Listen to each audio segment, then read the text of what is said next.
Eh bien, bienvenue à la deuxième journée de l'espérance vivante et nous espérons que vous avez pu jouir de ce qu'on a fait passer sur le site hier.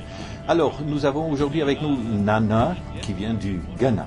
Et Nana, qu'est-ce que c'est qui t'a vraiment marqué hier? Eh bien, c'était une excellente journée. Le thème était un monde en mutation et c'était pour moi intéressant d'apprendre que les jeunes apprennent à connaître Dieu par la famille, par les amis et par la communauté. Et pour moi, je trouvais ça éclairant pour le ministère de la Ligue. Eh bien oui, alors là, tu te réfères donc à ces comptes rendus sur l'enquête à l'écoute de la communauté.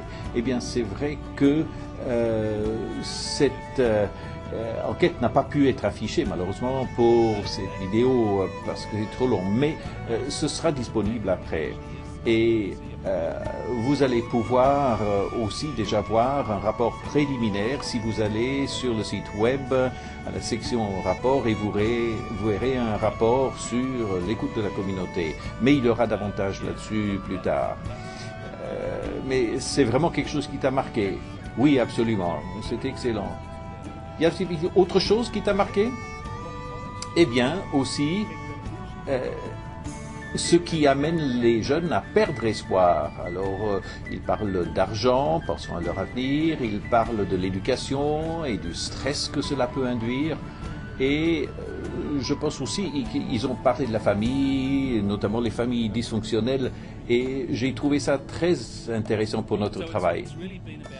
C'est donc vraiment une question d'écoute. On a effectivement beaucoup écouté les enfants, les adolescents, les adultes, y compris ce que nous avons entendu de la part de Melba et de Joe hier. Mais maintenant, nous passons à un autre thème. Hier, on a considéré un monde en mutation. Aujourd'hui, le thème, c'est la mission de Dieu en ce monde en mutation. Et Joe Capoglio va venir dans quelques instants pour nous parler de cela dans sa médiation biblique. Et ensuite, nous aurons Kansantang qui vient de Malaisie, justement, et qui lui-même peut penser à ses jeunes années où il a connu Dieu via la Ligue. Mais Kansantang va nous aider à réfléchir à la mission de Dieu dans ce monde en mutation. Et donc, vous allez pouvoir accéder à ce programme aussi. Donc, pour l'instant, on va aller voir Joe et voir ce qu'il a à nous dire. Alors, on vient tout juste de terminer cette session de méditation biblique et d'ailleurs vous devez pouvoir apercevoir dans l'arrière-plan des personnes qui sont en train de discuter, de méditer sur ce qu'ils viennent d'entendre. Alors Joe, de nouveau bienvenue. Dis-nous un peu ce que, en résumé, ce qui découle de ce texte d'Ésaïe 63 que tu nous as proposé. Mais alors, avant justement de s'arrêter pour lire, est-ce que tu peux nous dire ce qui te marque? Eh bien, c'est important de comprendre que cette période dépeinte dans ce texte, c'est vers la fin des 70 ans d'exil, et il y a une inquiétude dans le camp israélite. Ils ont le sentiment que Dieu les a oubliés et que la nation va disparaître de la même manière de ce qui était arrivé au royaume du Nord. Il faut donc garder cela présent à l'esprit.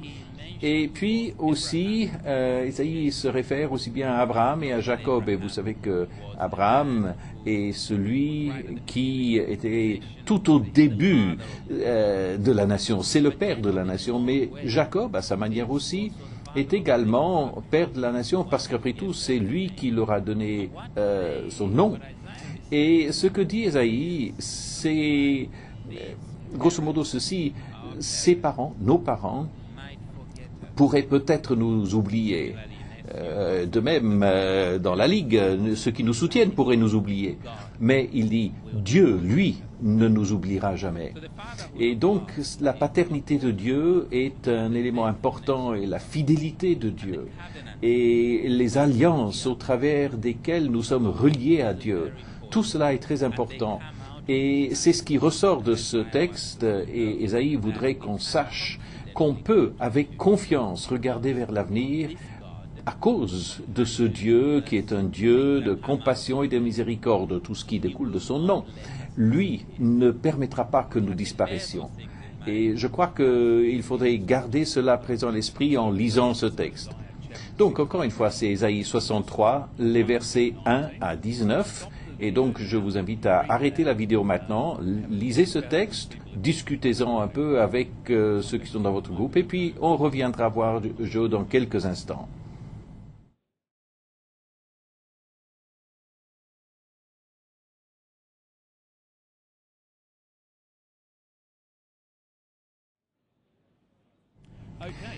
Voilà. Alors, ayant lu ce texte, Joe, qu'est-ce que tu aimerais appuyer? Quelle remarque particulière voudrais-tu faire en pensant notamment à ce thème de l'espérance vivante?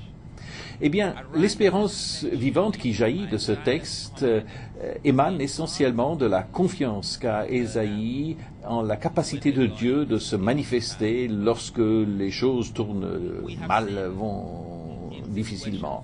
Et on a vu dans des situations de déclin que ce qui parfois passe pour du leadership est en fait de la simple gestion.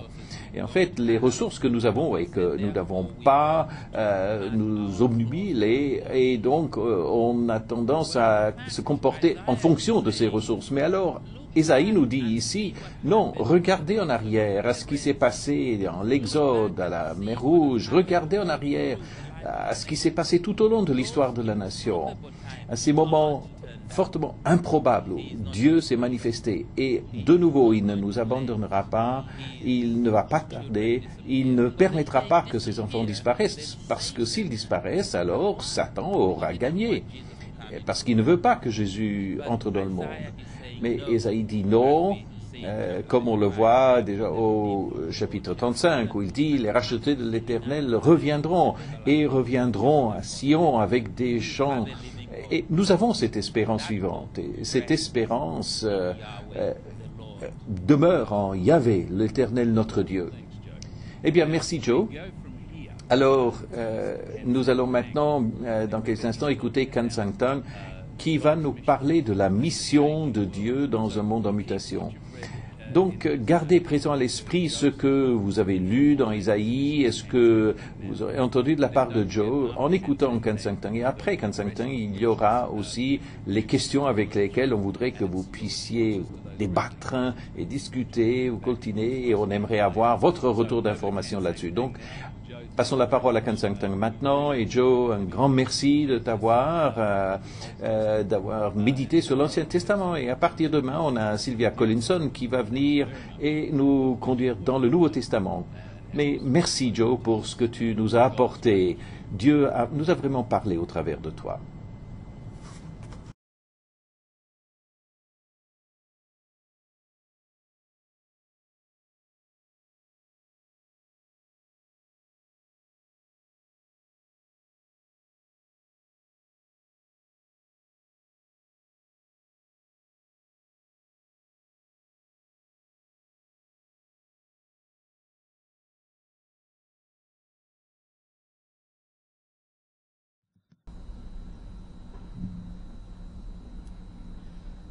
Thank you, Amy. Merci, Amy. Selamat datang ke Malaysia. I'm delighted that Je the m'appelle SU Kan Planning Sang Tang de Committee have Malaysie. Je decided suis to host très this heureux que international gathering in le my comité a home décidé country, de in amener Malaysia. cet rassemblement dans mon pays. I'm a mission theologian teaching Donc je suis un for many théologien years, firstly in en Asia mission. and then in the last J'enseigne 7 years with my en, wife at Asie. Redcliffe College in the Et UK, pour les and derniers we are 7 in ans, transition. pour Many of our students who have le been collège de trained Redcliffe en have returned to Royaume-Uni. Asia and doing mission Et depuis training in different parts un of certain Asia, temps, Nepal, on est retourné en Asie pour Mongolia, faire la formation pour la Pakistan, mission India. en And they have been Bornéo, challenging Inde. us and saying Ils that nous ont vraiment the growing défiés en churches disant are que in Asia les and the églises growing croissantes Asian mission movements et le that are now mouvement churches croissance sending out many asiatique cross-cultural qui sont en train workers. d'envoyer And les there's a ouvriers dans tout tremendous le need monde. for us On a to vraiment network besoin these de various faire des training réseaux centers. les uns avec les So autres. for a long time, we Donc have been depuis longtemps, struggling, nous avons and essayé now de we are just about in en train de transition. lutter et Beginning maintenant early nous next commençons year, à vraiment setting up passer a dans une small autre phase. regional hub training Pour- centers, nous avons and we will commencé be les visiting petites, different Asian countries, learning from centres de what God formation has been régionale doing in terms où of nous the different apprenons ce que Dieu est en grassroots train de as well as faire, formal ce mission que training work, Dieu est en train and de we faire pour would be former les gens pour la delighted to hear mission. from you, Donc on who serait are vraiment especially content working in Asia, d'entendre to be les able to connect and see témoignages. what God is doing, Vous venez and how parler we avec nous can pour voir ce que Dieu est en train de strengthen faire, the mission comment nous movements. pouvons faire pour fortifier I les also want to mouvements thank, de mission.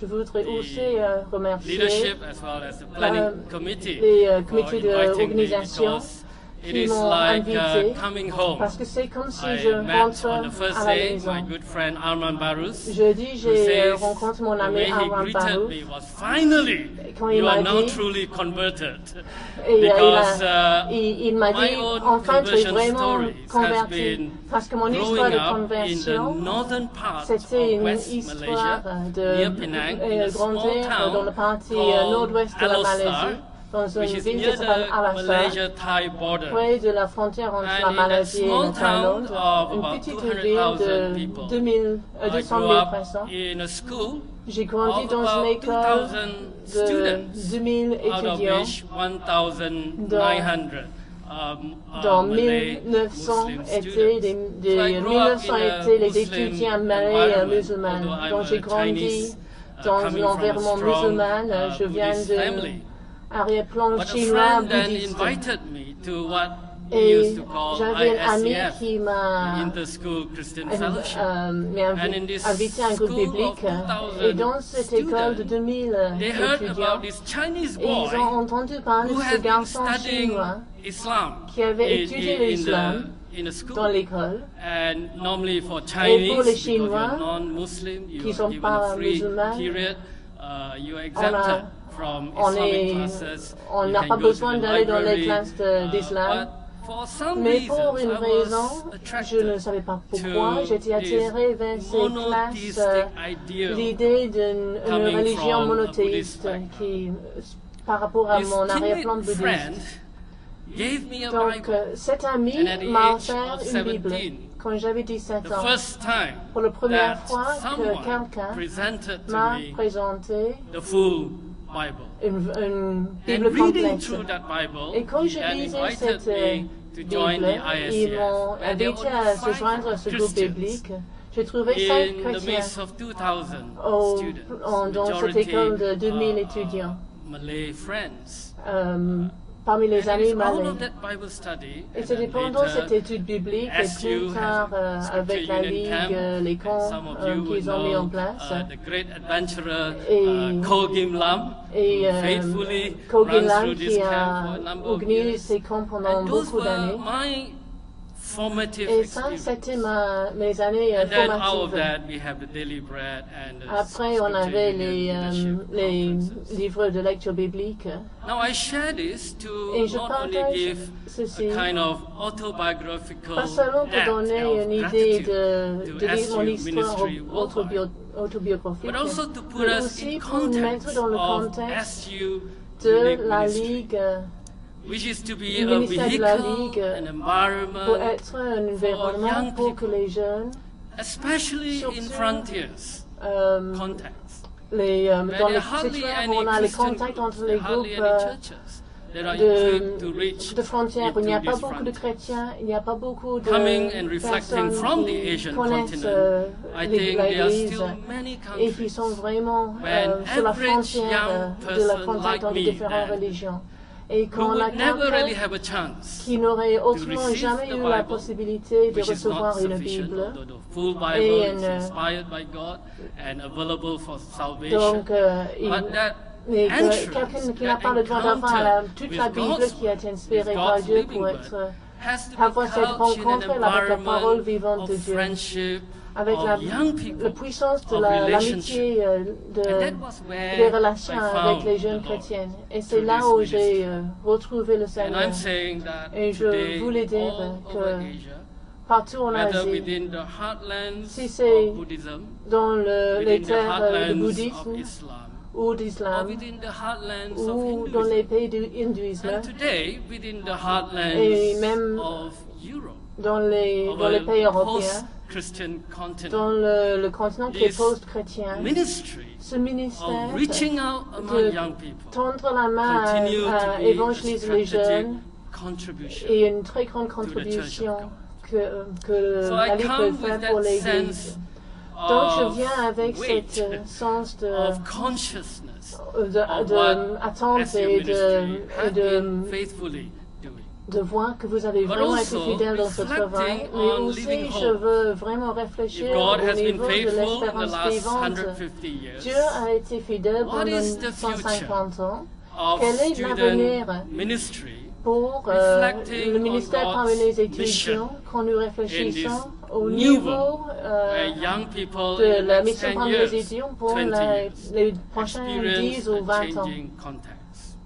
pour avoir les contacts avec Living les hope jeunes is so chrétiens. important L'espérance that we vivante est reflect tellement not in a important vacuum, and though it quand is nous not réfléchissons possible avec to eux. highlight some of the challenges Et on va or the reality mettre en of avant our world quelques-uns des today, which défis Melba qui has nous ably avons, presented to us. I just comme want Malba to nous en a highlight parlé a few hier. snapshots. Je vais faire quelques We live clichés. in a world of increasing violence Donc, between le besoin religious groups. de arrêter le Within niveau de each violence religious group, qu'il y a entre les particularly groupes in the Middle East, religieux. in Iraq, Chaque groupe Afghanistan, religieux dans le Syria, Moyen-Orient, dans l'Irak, or in Africa, Afghanistan, we think même about Afrique, Sudan, Nigeria, Nigeria, even Kenya. Soudan, that Kenya. this interreligious violence Cette violence entre continue to challenge les religions, the c'est hope un of grand peace. défi which is the contre hope of United l'espérance de la paix qui est The le political but des structures Nations have Unies. not been able Les structures to mediate politiques n'ont peace. pas pu That is a installer fact la paix. Et c'est un that fait the Christian community que need to reflect le upon in terms communauté of the chrétienne a role besoin of de the church réfléchir as a peace au rôle de l'Église comme Not un just among us, organisme qui but est also là pour across amener la religious paix. divides. Pas seulement parmi nous, mais à travers We live in an les increasing différences religieuses. disenchantment Il y a une of augmentation capitalism de niveau de and déception au democracy niveau de as a system capitalisme of comme un market système economy that d'économie will lift us mondiale up into an era of prosperity. qui allait nous amener We dans find une both in the ère de United prospérité. States On trouve and aux Europe, États-Unis et there's Europe, been an increasing il y a disenchantment une with this déception political de system, plus en plus forte which avec has ce been système exported politique to the different regions of the qu'ils ont world. exporté dans 50 tous years les ago, autres pays no du one will monde. question Il y a this 50 market ans, capitalism personne as mettait en the best question ce system système to de capitalisme mediate des new marchés, prosperity. mais que ça a amené de plus en plus de différences de Within niveau de that vie. context Et c'est dans of ce a growing contexte disparity, de ces différences de only niveau de between the vie, nations, pas seulement entre but les also nations, within mais à nations. l'intérieur des nations. coming back to Asia, Quand nous I'm revenons en conscious, Asie, je suis whether I go consciente, to India, Pakistan or Bangladesh, que ce there's soit been this l'Inde, growing Pakistan, wealth Bangladesh, within the qu'il y a And my une African richesse friends working with grandissante dans CMS, ces the pays. Church Mission Et Society, même mes has amis reminded africains me m'ont of this rappelé new wealth que cette that's nouvelle growing up richesse within the qui continent of grandit dans Africa. l'Afrique. And yet we have not Et seen en même temps, that wealth on bringing voit que cette a richesse n'a pas amené democratization, une sharing démocratisation of economic ni un partage de l'économie, prosperity. among the hardcore de la poor, among prospérité, the city slums, parmi among the refugees, les of migrants réfugiés, parmi les everywhere. pauvres, Not only migrants to the parmi les west, migrants, but mais migrants ceux within qui each sont of our regions, ceux qui viennent as vers well l'ouest, as mais ceux why qui sont en train de rural migrer à l'intérieur de nos needs to régions. go to the city. Et c'est pour ça que So I nous avons think the message un of Living mouvement Hope vers les cités. Need to be reflected in this Notre context of message de what l'espérance are the vivante doit global être une réflexion social de, in par the rapport 21st century. au problème global What is social du this living XXIe hope siècle. that we are Qu'est-ce que deliberating? cette espérance That in the vivante words of Peter, 1 qui, Peter dans les 1:5, paroles de that can 1 never Pierre perish, 1,5, soil qui ne or peut fade pas, through the resurrection on ne peut of jamais Jesus. périr In this l'espérance dans la context résurrection of de the brief Jésus-Christ. reflection of the state Dans cette of the world, réflexion par I rapport would à be l'état du arguing monde, je vais that there is a argumenter great obstacle qu'il y a un in grand articulating obstacle this message pour of living articuler hope cette message that lies d'espérance probably within vivante our own defective qui vient theology of hope. surtout de notre And within evangelicalism, théologie d'espérance We mal conçue. remember of some of these popular songs. I Nous grew nous up souvenons de where we pas used mal to de sing, chants "This world is not my home." I'm just dans la chantier dans la jeunesse, ce monde n'est And pas when the roll is called up la yonder, maison, yonder, je suis en we train de all verser long vers un for autre that monde. heaven. On est en Our train de hope chanter les chants is to go to de that eternal heaven. c'était de passer Our vers hope is to notre leave this le evil paradis, d'aller, world de to quitter ce rot monde pour aller au and ciel secure a et personal eternal et salvation. d'avoir un for life salut to come. éternel pour la vie à venir. If we are not careful, Si on ne this fait pas theology attention, of hope, or what I call a Cette- defective Platonic cette idée Greek d'espérance type of theology devient of dualism is still among us. on a une théologie Therefore, the dualiste mission of the platonique church was qui est parmi conceived nous. as mainly to Quand save on voit souls, que l'Église at a été most pour to sauver build des âmes disciples et within peut-être the pour faire des church, disciples dans to l'Église, save pour souls sauver- from other religions. pour sauver les âmes And des all autres other religions worldly engagement et among the tout poor, autre engagement the mondial marginalized, the refugees, entre les the marginalisés, les the réfugiés, unemployed les sans are emploi ou sans secondary to the abri calling of the sont church. une deuxième The despairing world quelque outside chose de the church secondaire par rapport au rôle de struggles l'Église. to understand Donc, in what way L'Église a du this mal à message comprendre of living comment hope ce message de reflects l'espérance the groaning vivante of reflète creation around them. Reflète With that, we will look peut refléter dans le monde qui est The autour de nous. first slide, Donc on va which regarder is creation, church, le premier and diapo. spirit. Donc And on va within the regarder la limitation of création, time, we can only l'Église et focus on l'Esprit. these three Et on dominant va themes. mettre l'accent sur les trois Firstly, thèmes dominants I would que like nous to avons. present an idea Je voudrais that présenter une the idée living hope que is l'espérance about vivante, us as c'est co-heirs with d'être les Christ co-héritiers over the whole avec Christ creation. sur toute la création. What does it mean Qu'est-ce que to ça veut be a dire church d'être une in the église midst au of a milieu groaning creation? dans What does au this milieu idea de of création living hope gémissante? has to do Qu'est-ce que cette with espérance a à what faire the dans whole cette creation, situation? including physical creation, Avec toute la as création, well as compris people who are la non-church, la whether they are création the poor, physique, the young, the children, the ou Muslims, dans l'Église, Buddhists, parmi and les Hindus, jeunes, has to do les with musulmans, our les own hindous. SU Qu'est-ce or quel est Christian notre idea rôle of en living tant hope. que la Ligue vivant parmi eux? Secondly, to Deuxièmement, think together of this il idea faut of being a réfléchir prophetic ensemble community, de l'idée d'être living une as a communauté people of prophétique God, qui being vit a comme le healing peuple de community Dieu, qui in a apporte la broken guérison dans world. un monde and brisé. thirdly, to go Et deeper d'aller plus into profondément almost what we would call like Dans- a Russian doll. dans when you look at the c'est un Russian peu comme une doll poupée and you russe. open up, On there's ouvre an la exact première replica poupée et il of y a une another doll deuxième within poupée that à doll. l'intérieur de So in cette this tricircle, euh, within the cette, groaning creation, poupée. Et donc on voit qu'à l'intérieur de cette création, on a la guérison qui peut être là pour le peuple de Dieu. Et avec le peuple de Dieu, l'Église doit être prête pour entrer dans le communauté brisée avec le Saint-Esprit, pour restaurer et renouveler notre monde qui est dévasté. Donc, pour commencer, on va parler de ce que c'est d'être un co-héritier avec Christ. Nous avons des fausses perceptions du ciel.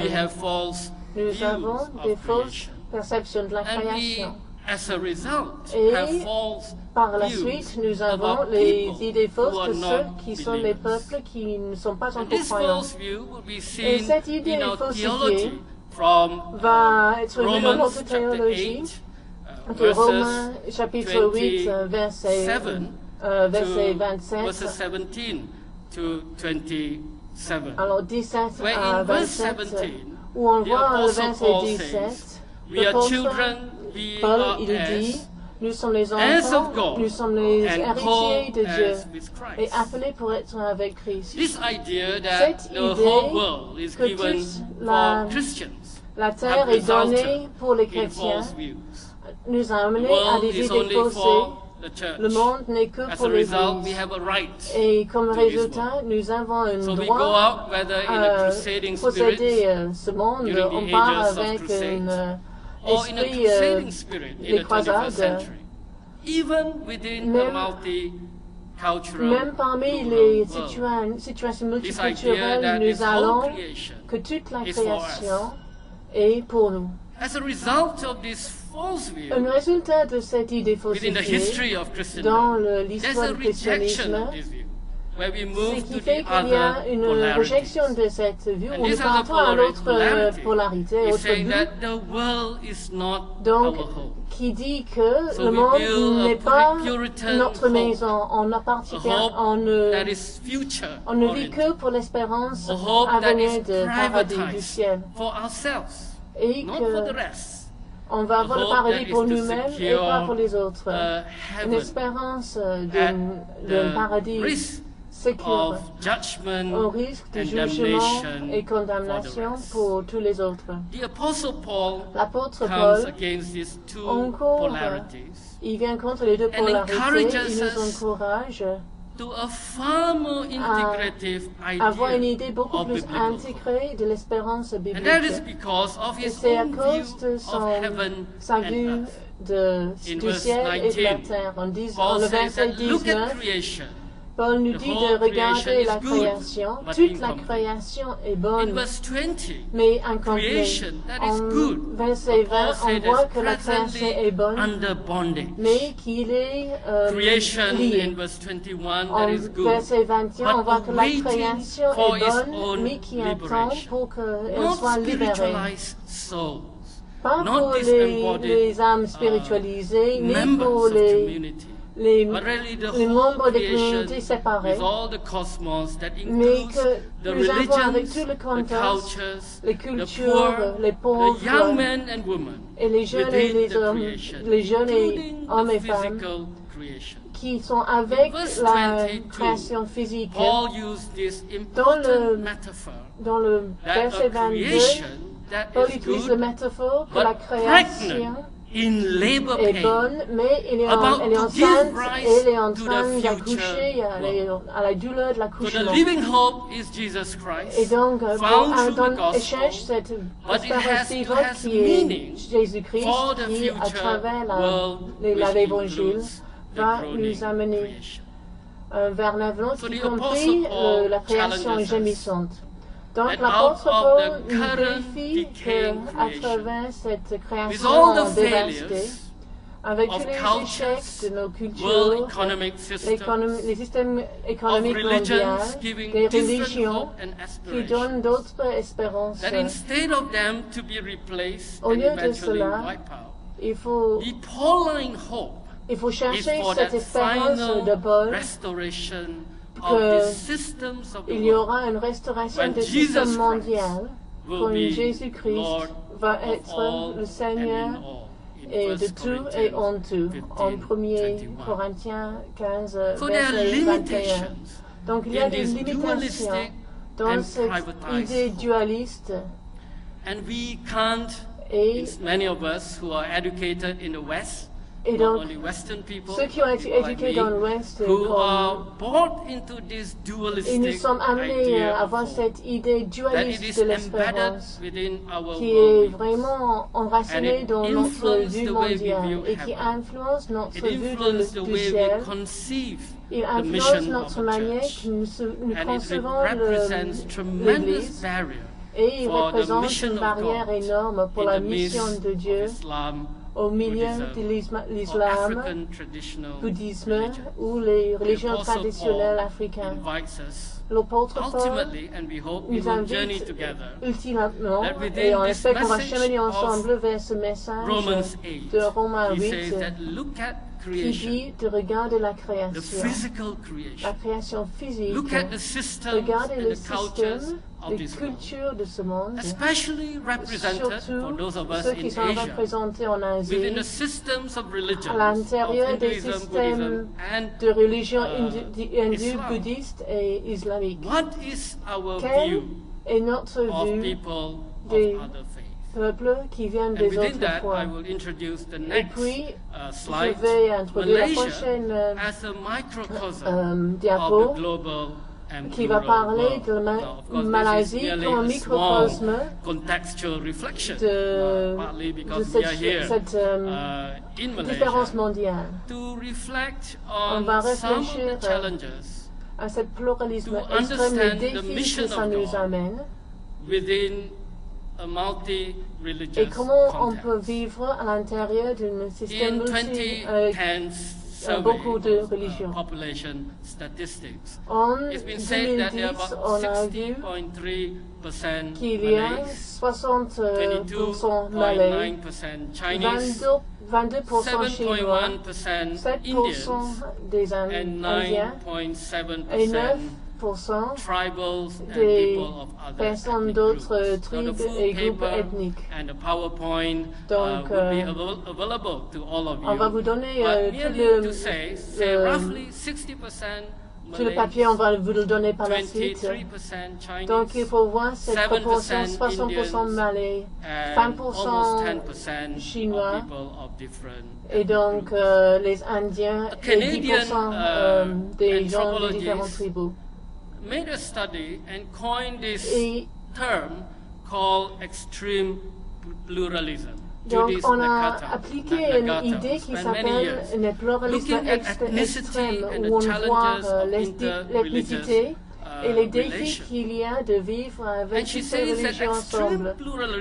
Et on dit que c'est un pluralisme extrême où et on voit que l'ethnicité et la religion vont vraiment de pair. Donc, si on a l'organisation de la Ligue et qui nous aide à avoir une idée d'en haut des différents groupes ethniques en Malaisie, où nous avons ce privilège d'être ensemble aujourd'hui. Donc, on va voir 60% des Malais, 23% des Chinois, 7% des Indiens, trois groupes ethniques majeurs qui reviennent ensemble.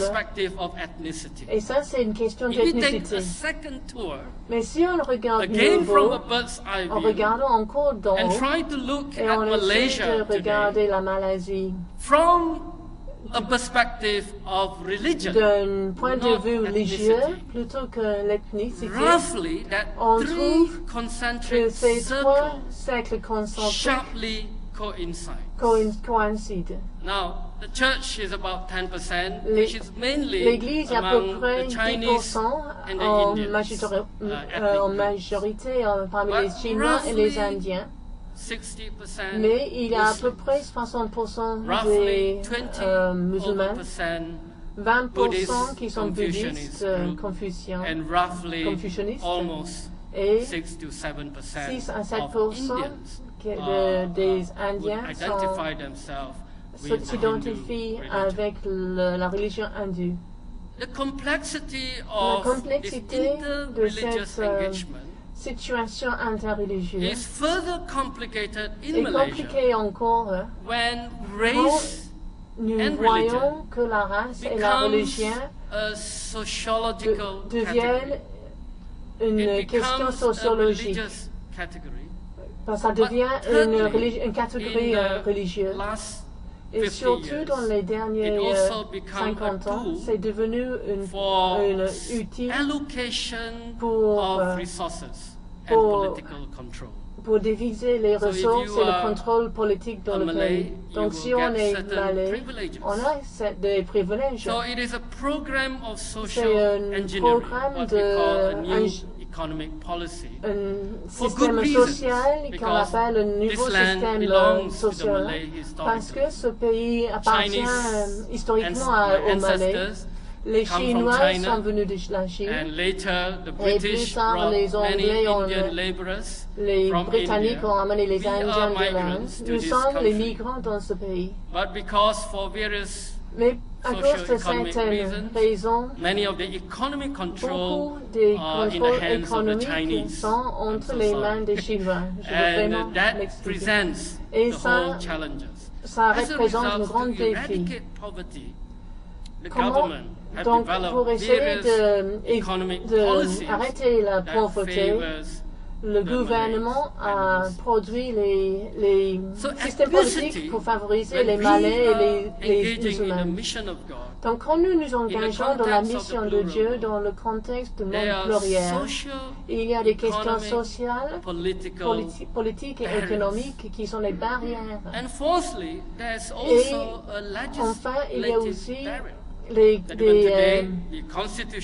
barrières législatives qui fait que la Constitution décrit un Malais comme quelqu'un qui est de religion musulmane.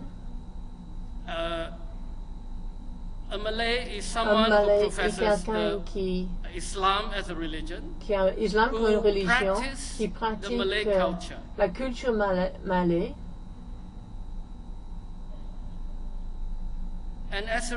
Et comme résultat, tout effort pour partager ou pour évangéliser, partager la foi chrétienne est illégal.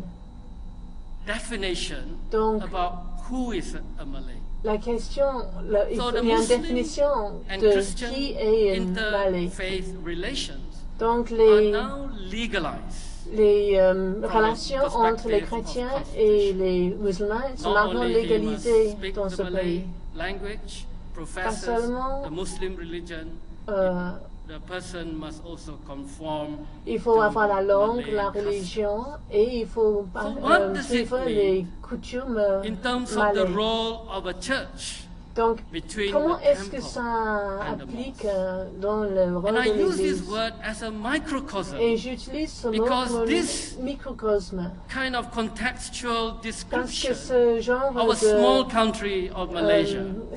de discussion contextuelle est vraiment vrai dans beaucoup d'autres parties de l'Asie et peut-être aussi en Afrique. Quand la religion est liée de très près avec un certain groupe ethnique, à ce moment-là, la mission et l'engagement entre les religions est beaucoup plus complexe. Dans ce contexte, c'est aussi vrai. Ce contexte aussi vrai pour toutes les villes globales de ce monde, où il y a beaucoup de personnes de différents groupes ethniques, de religions différentes. Ils viennent en Europe ou en Amérique du Nord. Ils amènent avec eux une identité sociale et culturelle. Et dans l'Ouest, on est toujours en lutte avec cette question. Comment est-ce qu'on fait pour faire la mission entre les immigrants musulmans, hindous, bouddhistes, les gens qui viennent de l'Afrique ou de l'Amérique latine par rapport à leur arrière-plan religieux. Donc, si je peux dire que la mission de l'Église, ce concept de l'espérance vivante, doit être développé dans le contexte d'une création gémissante, dans la complexité des engagements interreligieux, où nous nous engageons avec les gens, pas seulement cet être spirituel, âme qui doit être sauvé pour le ciel. Nous avons besoin de nous engager avec les cultures, avec les individus qui ont une longue histoire d'identité. L'Asie est connue pour être le pépinière des religions mondiales. Depuis 200 ans, les chrétiens ont essayé de remplacer ces systèmes religieux, les systèmes religieux asiatiques. Mais nous oublions que le confucianisme, le bouddhisme et l'hindouisme existent depuis des millénaires. Mais on pense seulement à essayer de sauver quelques âmes pour aller au ciel. Donc sur le prochain diapo, on va regarder un peu la discussion qu'on pourrait avoir. On va examiner en quoi nos présuppositions au sujet du ciel façonnent notre concept de l'espérance chrétienne. En deuxième place, on ne va pas faire une étude biblique en profondeur sur Romains 8, 17 à 28, mais on va regarder les trois sections des versets 17 à 22. On parle de la création gémissante. De 23 à partir du 23, c'est l'Église gémissante. Pas seulement l'Église gémissante et nous à l'intérieur de cette Église qui a besoin d'enraciner notre espérance dans la création gémissante. Et puis, à partir de 26, comment l'Église va entrer dans les douleurs de ce monde brisé. Et quand nous sommes introduits à cette idée de l'esprit qui est gémissante, comment est-ce que nous pouvons intégrer l'esprit, l'Église et la création gémissante dans notre vision de l'espérance vivante. Donc on va passer 15 minutes de discussion, 5 minutes sur le premier point, et puis 10 minutes pour la deuxième partie, pour que nous avons une idée complète de ce que c'est l'espérance chrétienne. Et puis, par la suite, on va regarder la mission de l'Église dans la deuxième partie de cette matinée.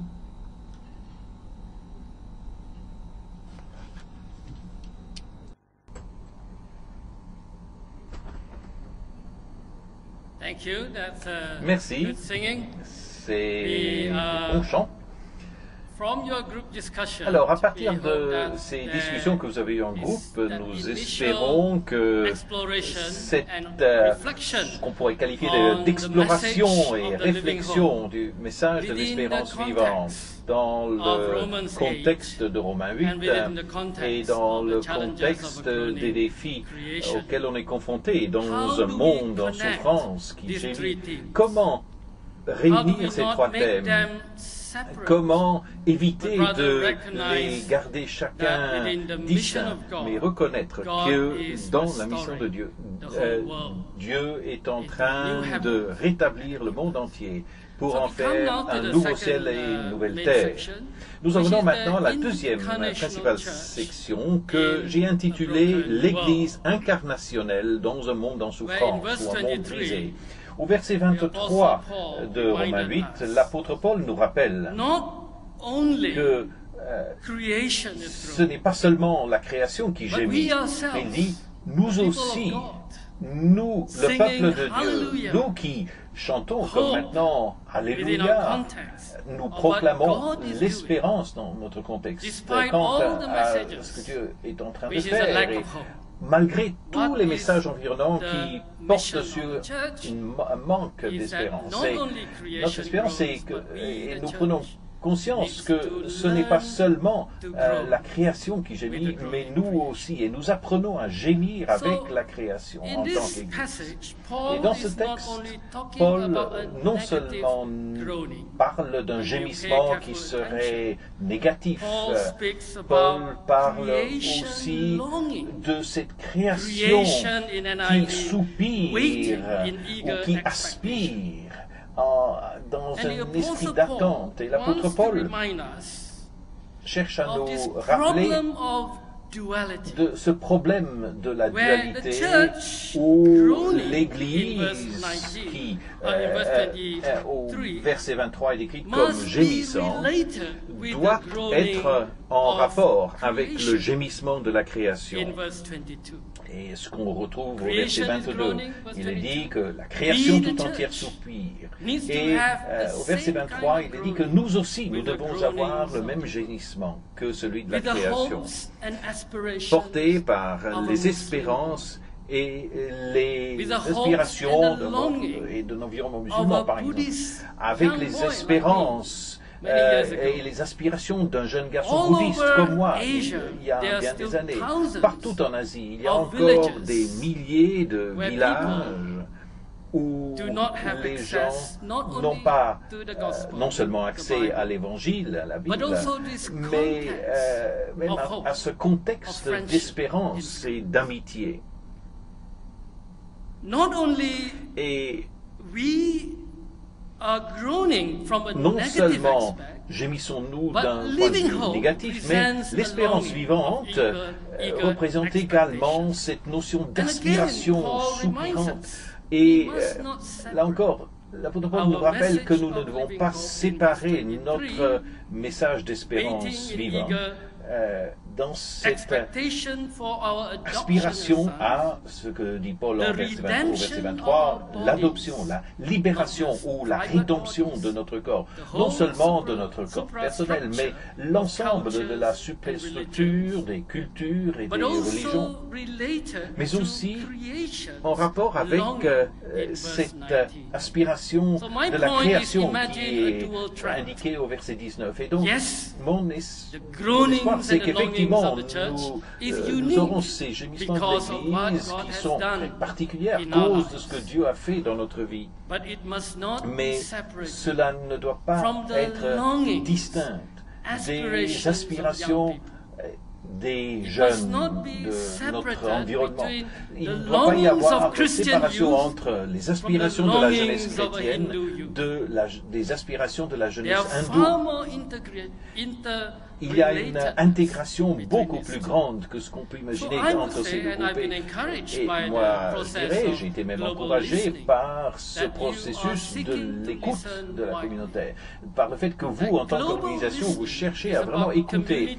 Et cette écoute mondiale, c'est effectivement avoir un engagement entre la communauté et le terrain, ou le sol, si on peut dire, le terrain qui est à la fois bon et mauvais, le terrain qui reçoit l'évangile mais qui aussi le refuse. Et cette écoute mondiale, c'est aussi avant tout savoir écouter les voix qui émanent de nos ouvriers sur le terrain. Alors, on vient de me rappeler, je voudrais rappeler au traducteur que nous passons à la page 7 de mon discours. En fait, cette écoute mondiale, c'est savoir apprendre de ce chef peau rouge qui appuie son oreille au sol pour écouter le bruit des chevaux qui approchent. Là où il y a des eaux jaillissantes dans le sol, dans le sous-sol. Ce n'est pas quelque chose qu'on fait venir de l'extérieur, mais quelque chose qui est véritablement attentif à ce qui se passe. L'écoute est donc un processus bien plus complexe parce qu'il implique ou exige notre disponibilité, notre volonté d'accepter d'être séparés de nos préjugés, de nos théologies, et aussi d'être repris et remis en question. Et dans ma propre expérience, pour le meilleur et pour le pire, j'ai travaillé essentiellement avec des organisations qui ont plus de 100 ans, un peu comme vous qui travaillez avec la Ligue. Mon épouse et moi avons eu le privilège de travailler avec l'OMF pendant 15 ans et ces dernières années, pendant les dernières années, en tant que directeur de recherche pour justement diriger ces programmes de recherche à l'écoute des ouvriers sur le terrain. Quelles sont leurs aspirations? Quels sont les défis? Et ensuite, en tant que département de recherche, d'avancer et dire qu'une telle recherche, une telle écoute n'est pas un événement unique, mais c'est de devenir une communauté, si on peut employer ce néologisme, écoutante, donc en processus constant d'écoute. Deuxièmement, je voudrais dire que le défi qui nous est lancé par l'apôtre Paul d'être une église incarnationnelle, et où ce n'est pas seulement la création qui gémit, mais nous aussi, nous devons apprendre aux côtés du monde qui gémit. Pour cela, on a besoin d'avoir une réflexion théologique profonde. Et quelque chose que nous trouvons en carence dans la mission évangélique traditionnelle, en fait, notamment les missions qui émanent du monde en voie de développement, et j'aimerais citer Wendy Strachan, qui, je crois, est présente parmi nous, qui elle-même est de la Ligue et qui nous interpelle quant à cette profonde réflexion théologique. Et elle dit, je cite, « La tâche de la mission parmi les enfants nécessite une réflexion théologique et des recherches qui imprégneront l'Église et qui inspireront l'Église au-delà de ces paradigmes existants pour que les enfants fassent partie intégrale de la vie et de la mission de l'Église. Une réflexion théologique qui puisse informer et encourager ceux qui travaillent déjà parmi les enfants. Le genre de réflexion théologique qui va soutenir un modèle de la mission parmi les enfants qui permettra d'engendrer un monde qui convient aux enfants. Alors, c'est une merveilleuse métaphore. Notre message d'espérance vivante dont on est en train de parler ce matin n'est pas la Ligue en tant que telle. Ce n'est même pas un message qui parle de la mission de l'Église. C'est en fait un message qui parle de la création d'un monde qui puisse convenir, qui puisse accueillir les enfants. Nous avons vécu 7 ans en Europe, essentiellement au Royaume-Uni. Et si il y a un choc culturel en revers quand nous sommes revenus en Asie pour travailler ici en Asie du Sud, c'est que l'Asie, comme aussi dans beaucoup d'autres pays en voie de développement, est un continent jeune, alors que dans le monde développé, c'est un environnement vieillissant. Et je pense que de plus en plus,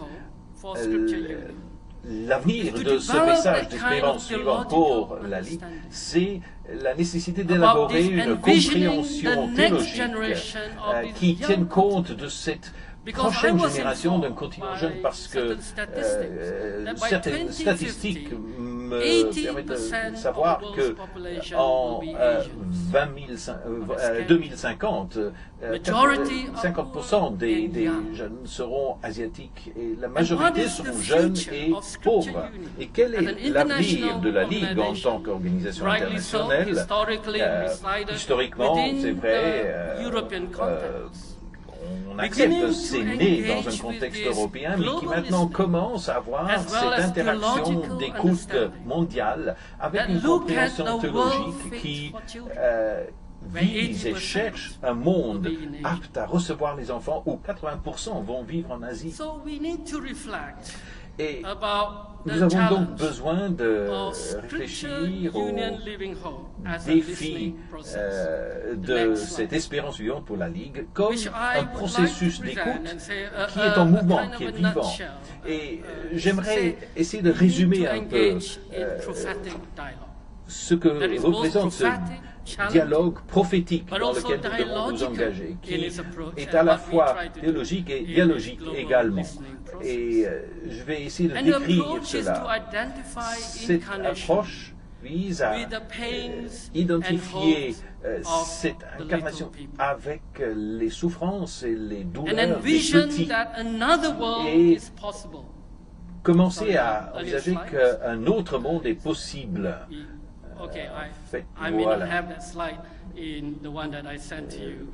Donc apparemment c'est une diapositive qui manque dans celle que j'ai envoyée. Non, voilà. Donc pouvoir s'identifier de manière incarnationnelle aux souffrances et aux espoirs des petits gens et d'envisager la possibilité d'un autre monde. Ce que Wendy a cherché à dire avec cette phrase, un monde qui convient aux enfants. Qu'est-ce que c'est que ce monde qui convient aux enfants? Par exemple, pour les 1,3 milliard de pauvres, ce qu'on appelle les petits gens. Et pourtant, ce sont des gens spéciaux parce que ce sont eux la future génération. Si nos 7 milliards d'habitants dans le monde, il y a plus de 1,3 milliard qui sont pauvres, dont on estime que 70% sont des femmes.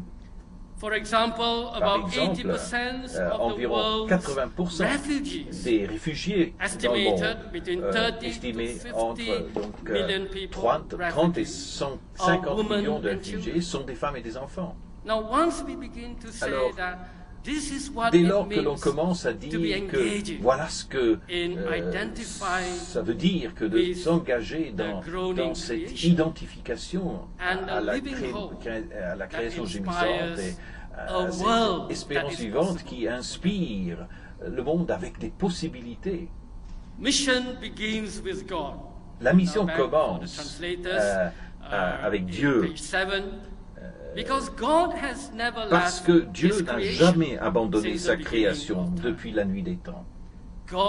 Dieu est la mission parmi les enfants et les jeunes.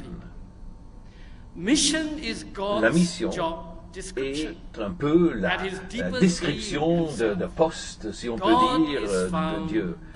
Dieu se trouve parmi les enfants. Pas de manière statique, mais cheminant avec eux dans leur cheminement qui les amène à la vie adulte. Partout en Asie, il me semble qu'il y a encore une chose qui se fait, c'est que non seulement il y a ces poches de christianisme qui se développent en Asie, mais en Asie, en Afrique et en Amérique latine, il y a aussi un progrès économique, même si il est vrai que touche encore une minorité, souvent touchant moins de 10% de la population. Mais Dieu chemine avec ces gens. La mission commence avec Dieu parce qu'elle n'a pas commencé avec l'Église. Et donc, nous suivons Dieu dans son cheminement. La mission de Dieu a engendré l'Église, justement, à partir de ces gémissements. La mission appelle l'existence de l'Église. Ce n'est pas que l'Église ait une mission, mais la mission a une Église. Et donc, l'espérance vivante commence en Dieu à chaque fois qu'il y a des églises qui se laissent interpeller prophétiquement pour suivre Dieu et œuvrer avec lui parmi les familles brisées, parmi les jeunes et même dans le cosmos brisé, la création physique qui gémit. Imaginons ce que serait la transformation d'une naissance nouvelle qui viendrait avec un monde nouveau qui est possible. Vous savez, même si nous avons ici 300 délégués qui commencent à vraiment s'emparer de ce que veut dire d'être un prophète au sein de nos églises et qui acceptent d'interpeller, de remettre en question l'Église de Jésus-Christ et de dire c'est facile de faire la mission par procuration, là où nous, on reste tout à fait à l'aise. Bien souvent, la mission d'une église est perçue comme une sorte de chemin de fer clandestin vers le ciel. Vous savez, nous, on veut bien convertir et on veut bien extraire des musulmans ou des bouddhistes ou des hindous pour qu'ils deviennent l'Église. Et notre vision de l'espérance vivante nouvelle, c'est qu'on va passer en clandestinité. Ne vous engagez pas avec la culture ou avec les structures injustes sociales. Ne vous impliquez pas dans le combat pour la justice politique. Ce qui est plus important, c'est la vie de disciple de vos âmes, pour qu'on puisse émerger à l'autre bout du tunnel, pour entrer dans ce prochain monde, ce nouveau monde qui est le ciel. Et pourtant, Paul, en fait, nous dit que la mission, c'est la concrétisation par l'Église de l'identité de Jésus et de sa vie dans cette relation incarnationnelle de l'Église avec le monde, notamment quand il y a des prophètes, des ouvriers de la Ligue qui rappellent à l'Église que le monde doit être rendu prêt à accueillir la prochaine génération de jeunes, notamment dans le monde en voie de développement. Ça s'applique aux pauvres et aux marginalisés qui n'ont pas d'espérance. Passons maintenant à la diapositive suivante, en disant très simplement qu'il y a peut-être d'autres problématiques cruciales que vous pourrez discuter à vos groupes de table, mais à partir de ma propre réflexion, toute limitée soit-elle, j'aimerais, et émanant d'une théologie asiatique, je dirais que pour la Ligue, quand on réfléchit au récit de l'espérance de Dieu dans nos différents contextes, voici quelques-unes des questions que j'aimerais vous présenter. La première, c'est qui est Jésus-Christ parmi la génération montante de jeunes dans ces contextes multiples et notamment du monde non occidental. Alors, ça ne veut pas dire que le monde occidental doit être oublié, non, mais ensemble, en tant que mouvement international, on doit avoir conscience de ce monde jeune qui est de manière prédominante asiatique et africaine. Qui est Jésus-Christ pour eux? Est-ce que Jésus-Christ est un jeune homme riche? Est-ce que c'est un Jésus occidental? Nous avons grand besoin de développer un portrait plus adéquat, plus adapté de Jésus dans deux directions, à la fois en traversant les générations, parce que souvent Jésus est proposé par des théologiens, essentiellement des vieillards blancs, plutôt que le Jésus qui est présenté dans les favelas de l'Amérique latine ou dans les bidonvilles de l'Asie. Qui est Jésus d'un point de vue intergénérationnel et interéconomique? Mais deuxièmement, un Jésus dont on a besoin d'un point de vue de mouvement chrétien nouveau, un portrait de Jésus qui soit à la fois transcendant et immanent dans les différentes cultures. Et c'est le seul Jésus qui pourra être attirant pour un jeune musulman. Dans ce portrait de Jésus, aussi biblique soit-il, ce n'est que dans la mesure où il est en fait brossé contextuellement.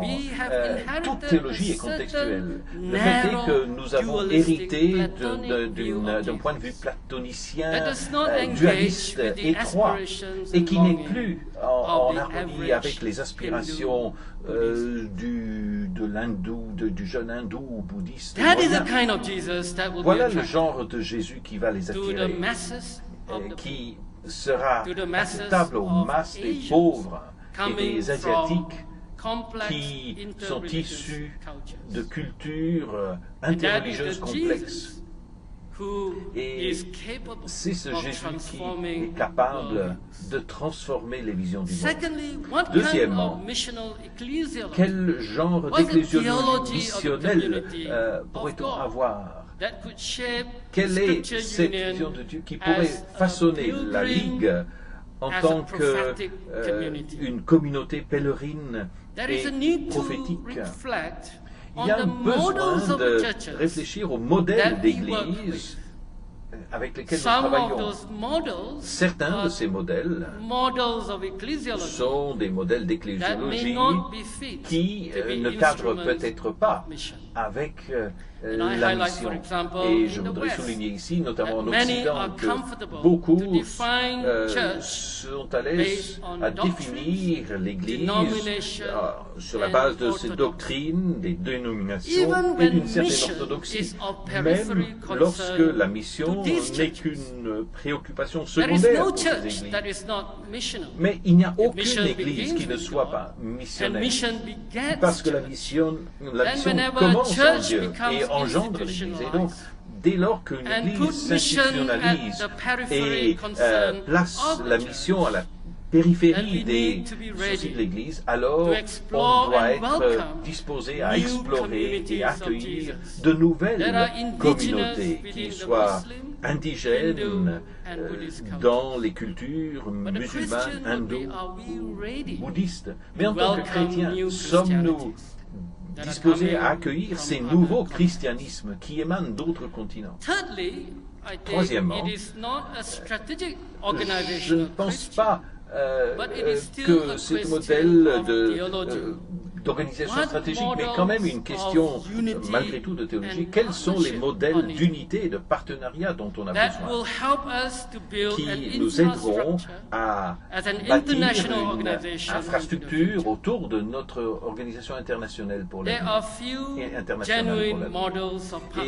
des modèles où la domination des partenaires aisés et riches.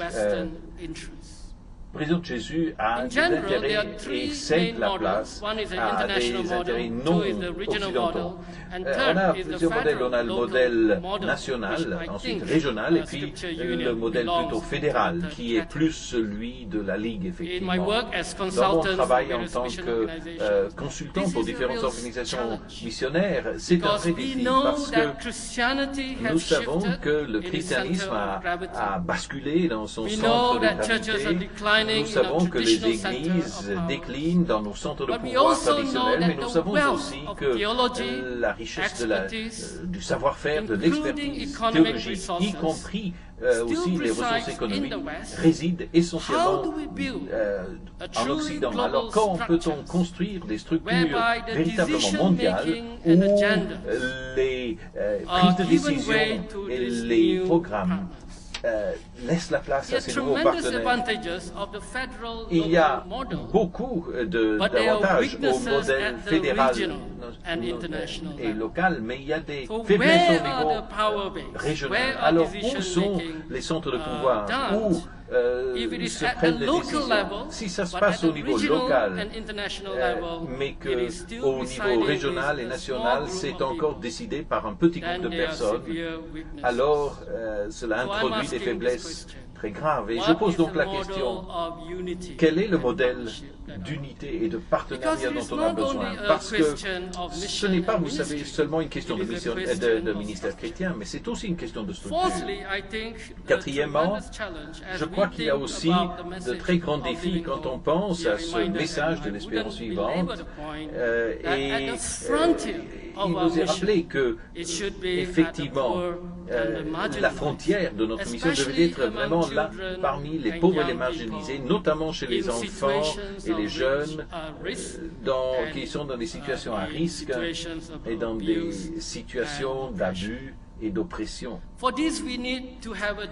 Et pour cela, nous avons besoin d'une autre compréhension de ce que veut dire être pauvre. Un pauvre, une personne pauvre, ne l'est pas seulement parce que lui ou elle est pauvre par manque de ressources. Une personne est pauvre parce qu'elle manque d'espérance. manque même de pouvoir imagination. Quand je nais au sein d'une communauté, je n'ai pas d'espoir parce que je grandis dans une petite génération, moi-même, mon arrière-grand-père, mon grand-père, mon père, tous mes voisins, tous ont grandi dans une communauté où ce n'était pas tant le manque de ressources, mais le manque d'espérance et d'imagination. Et deuxièmement, à cause de ce manque d'espérance et d'imagination, il y a certaines cultures qui ont des visions du monde et des métarécits qui contrôlent ces communautés. Et ils sont définis par les médias, ils sont diffusés, et ces récits sont racontés par les riches, et par les politiciens, par les gens qui ont le pouvoir. Et le défi de l'espérance vivante, dans cet engagement avec les pauvres, ce n'est pas seulement de leur donner une Bible, mais de leur donner aussi, à travers les Écritures, une espérance qui leur permet de voir qu'il peut y avoir de nouveaux récits, de nouvelles visions du monde. Mais troisièmement, je crois aussi que le véritable défi de cet engagement auprès des pauvres, c'est aussi la question d'absence de pouvoir, de manque de pouvoir. Dans beaucoup de ces communautés de réfugiés, quand on pense aux migrants dans le monde, par exemple, et là aussi pour mon épouse et moi, un autre choc culturel en revers, c'était de revenir à Kuala Lumpur, quand on voit la majorité des personnes qui servent la communauté malaisienne ne sont plus malaisiens. Ils viennent du Bangladesh, du Pakistan, d'Indonésie, du Myanmar, du Cambodge. Et ce n'est pas seulement vrai de la Malaisie, mais c'est le récit de tous les pays représentés ici. Alors, est-ce que la Ligue va chercher à servir les jeunes parmi les chrétiens? Ou est-ce que notre cible principale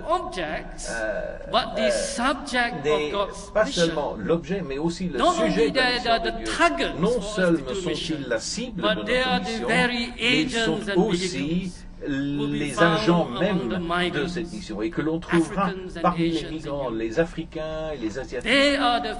Ce sont eux qui sont le futur des jeunes pour le ministère de la Ligue. Et si on revient en Asie, on doit se poser la question, qui sont les vrais marginalisés?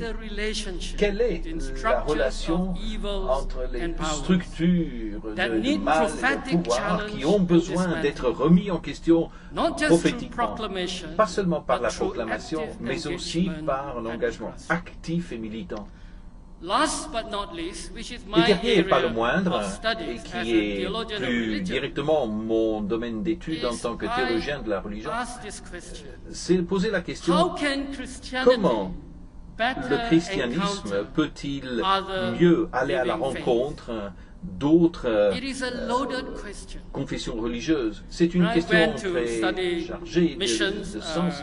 Quand j'ai commencé à faire mes études doctorantes en théologie et en missiologie, j'ai été interpellé par une déclaration de Henderson qui, ça c'était en 90, et il avait prédit qu'il n'y a pas de problème plus controversé, plus interpellant pour les années à venir que l'engagement du christianisme avec les autres religions.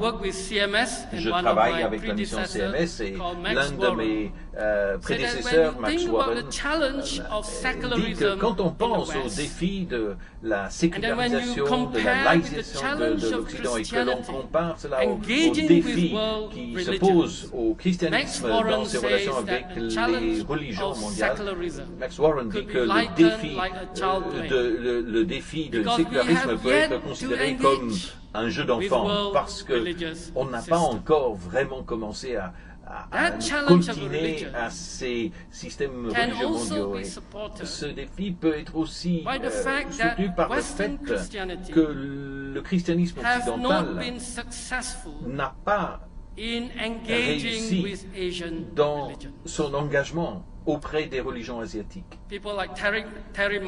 Des gens comme Terry Mark et Harold Hedlund presque tous les théologiens évangéliques qui se concentrent sur les religions sont d'accord pour dire que pendant plus de 200 ans, l'approche évangélique a été de remplacer ces autres religions. L'islam, le bouddhisme et l'hindouisme considérés comme ennemis du christianisme. On a encore ce paradigme de croisade. Et si on compare cela à l'expansion chrétienne en Europe, en Amérique du Nord et en Amérique latine et dans le sud de l'Afrique, les missions évangéliques en Asie n'ont pas connu spécialement de réussite. Bien sûr, certains vont remettre ça en question. Ce n'est pas seulement une question quantitative, mais c'est aussi une question qualitative. Mais au moins, toute croissance qualitative devrait être accompagnée également d'une croissance quantitative. Et c'est la question que posent beaucoup de ces théologiens de la religion. Comment se fait-il qu'après 200 ans, alors qu'on a vu des succès relatifs en Afrique, en Amérique latine, mais pas de manière générale en Asie. Et une des raisons, a-t-on dit, est qu'en Asie, on est confronté non seulement à des religions traditionnellement animistes, mais vraiment des religions mondiales qui existent depuis des siècles et qui ont cette capacité à vraiment se continuer au changement induit par la mondialisation et au défi d'un nouvel ordre mondial. Quand on dit que ce sont des religions mondiales, ça veut dire qu'elles sont suffisamment complexes et fortes pour se défendre contre d'autres interpellations. Et deuxièmement, en Asie, la grande difficulté que le christianisme a rencontrée dans ses relations avec les autres confessions religieuses, c'est que, comme dit Jonathan Paul, chaque religion a une prétention propriétaire par rapport à la révélation et ses mythes et va se défendre contre toute remise en question de ces mythes et de ces révélations, que ce soit par des moyens pacifiques ou que ce soit par des moyens violents. Et là encore, c'est ce que l'on constate effectivement. Et donc, la mission dans cet engagement auprès de foi qui sont de religions implique un nouveau christianisme qui soit incarnationnel au sein de ces autres visions du monde et qui s'engage à défendre l'évangile, un évangile qui transforme. Ce n'est pas quelque chose que l'on puisse importer de l'extérieur. Dans la communauté musulmane moyenne ou communauté hindoue ou bouddhiste, ils ont besoin de rencontrer un évangile vivant, non pas à travers un filtre le filtre de l'évangile occidental, mais où chaque église locale doit pouvoir effectivement avoir cet engagement avec le terrain, avec les cultures et les religions. Et je crois que l'un des grands défis pour le ministère islamique, c'est de savoir comment lit-on la Bible entre le temple et la mosquée. Comment élabore-t-on de nouvelles manières de lire la Bible dans un dialogue prophétique avec le Coran, avec les textes bouddhistes, avec les récits hindous. Et c'est quelque chose qui reste encore à développer. Ça veut dire que nous avons des occasions extraordinaires devant nous pour avoir justement de nouveaux défis, de nouveaux projets. Notamment quand on constate maintenant que dans chaque pays, presque dans chaque pays, il y a une église autochtone. Mais le défi se pose aux responsables de ces églises autochtones d'être capables effectivement de placer la Bible entre le temple et la mosquée, parce que le théologien chrétien moyen sont enracinés dans les Écritures, certes, mais pas équipés pour comprendre le Coran ou les textes bouddhistes ou les Écritures hindoues. Et c'est ce que l'on entend par un dialogue prophétique. Et ce sont des problématiques tout à fait cruciales. Le temps nous manque, alors on va regarder la question suivante. Donc pour la discussion de ces 5 question ou problématique cruciale. Laquelle voyez-vous comme étant la plus pertinente pour la Ligue dans son processus d'écoute et pourquoi? On n'aura peut-être pas le temps de regarder la deuxième question, mais peut-être dans votre propre processus d'écoute tout au long de la journée, cela viendra. Parce que je crois que ce qui est particulier au sujet de la Ligue, c'est qu'il y a des noyaux positifs de la manière dont Dieu a travaillé historiquement au travers de la Ligue. Et c'est ça dont on doit s'emparer en pensant à ces problématiques cruciales qui sont devant nous. On doit savoir faire cette double écoute, aussi en termes de la contribution positive que peut avoir la Ligue. Malheureusement, nous ne disposerons que de 5 à 10 minutes pour vous permettre de peut-être vous concentrer sur cette première question ici, affichée ici, et puis j'apporterai encore 5 minutes de mots de conclusion.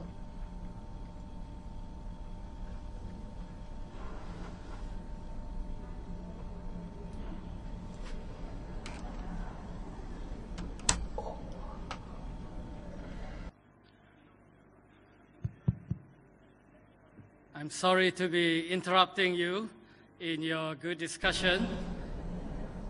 Désolé de vous interrompre dans vos discussions, mais venons-en maintenant à la dernière section où l'apôtre Paul dit in the same way, de même, what is true of ce qui est vrai pour le monde et pour l'Église est en fait également vrai pour l'Esprit. Dans les gémissements de la création et de l'Église, Dieu gémit aussi.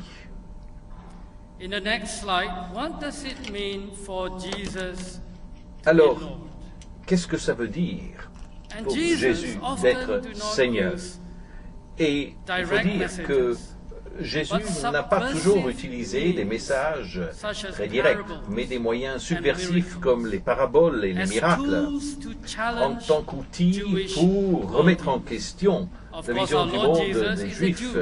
Bien sûr, notre Seigneur Jésus est juif, et donc nous sommes confrontés à des défis un peu différents dans notre propre travail d'élaboration de ressources et de matériaux qui puissent être en dialogue avec d'autres visions du monde. Essentiellement, c'est la puissance de l'Écriture, le défi d'une vie de disciple contextualisée et le fait d'avoir aussi des responsables qui puissent émerger et soient équipés de ressources théologiques adéquates pour des visions du monde transformatrices. Et pour simplifier, ce que j'appelle l'herméneutique prophétique, qui est un appel à une théologie critique et qui est appliquée à la religion, à la culture et au contexte sociopolitique, et où le résultat est ce que l'on pourrait appeler une vision prophétique qui soit capable d'apporter une transformation au niveau du terrain contextuel. Pour résumer donc, qu'est-ce que une espérance vivante? Une espérance, en tant que responsable de la Ligue, est le défi à créer des structures, l'environnement et les ministères par lesquels l'Église pourra mieux représenter le peuple de ce Dieu-là pour ce monde-ci, ce monde qui gémit, ce qui implique aussi la création qui gémit. L'Église doit non seulement croire que nos gémissements, nos soupirs inexprimables montent jusqu'à Dieu, mais aussi, et encore plus, nous avons un Dieu qui participe à nos soupirs. C'est cela notre espérance vivante. C'est cela une théologie de l'espérance vivante. L'Église, donc, en vient à participer au modèle, au schéma de la vie et de la mort et de la résurrection de notre Seigneur Jésus-Christ. Parmi les jeunes, sachant imaginer un nouveau monde possible, parmi des communautés pauvres, que ce soit en Afrique ou en Asie, même en Europe, où les jeunes ont aussi perdu espoir quand ils voient le futur de la réalité économique et du chômage. Donc, tous les continents, comment peuvent-ils voir cette espérance vivante? Eh bien, c'est quand ils voient une Église qui s'engage véritablement dans les soupirs et les gémissements de la communauté. Nous avons une espérance vivante parce que le Saint-Esprit est en train de rétablir un nouveau ciel et une nouvelle terre. Ce n'est pas un nouveau ciel et une nouvelle terre qui soient coupés du monde actuel. Mais ce monde actuel, avec toutes nos souffrances, toutes nos douleurs, toutes nos aspirations et nos espérances, Dieu est en train de prendre ce monde, aussi gémissant soit-il, pour le transformer en un nouveau ciel et une nouvelle terre. Puisse le Seigneur nous conduire dans les prochains jours et nous donner une nouvelle vision du monde. Une vision renouvelée du ministère de la Ligue. Et au bout du compte, il s'agit d'une nouvelle spiritualité, d'une nouvelle vision de Dieu qui est activement à l'œuvre dans la création. Amen.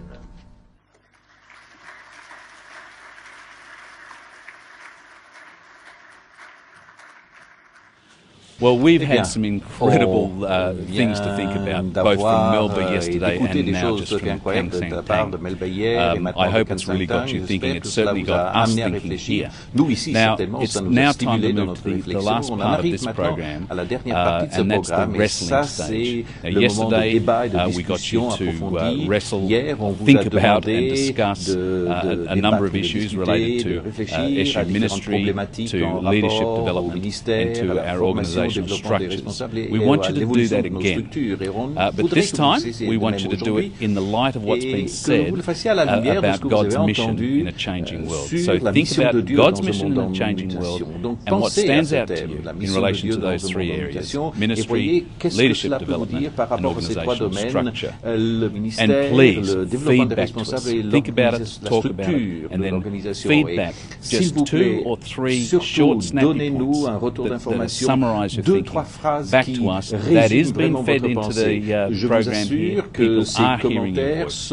So the website you'll see on the screen there, sorry, not the website, the email address, you can feed back to us via the email address or straight through the Facebook group if you want to do it that way. Either way is fine. We're listening and we're watching for what you've got to say to us. Apart from that, we'll see you tomorrow as we look at the next topic, but for now, we really hope you can do that wrestling and feedback to us. Thanks everybody, we'll see you again tomorrow. Donc, à bientôt.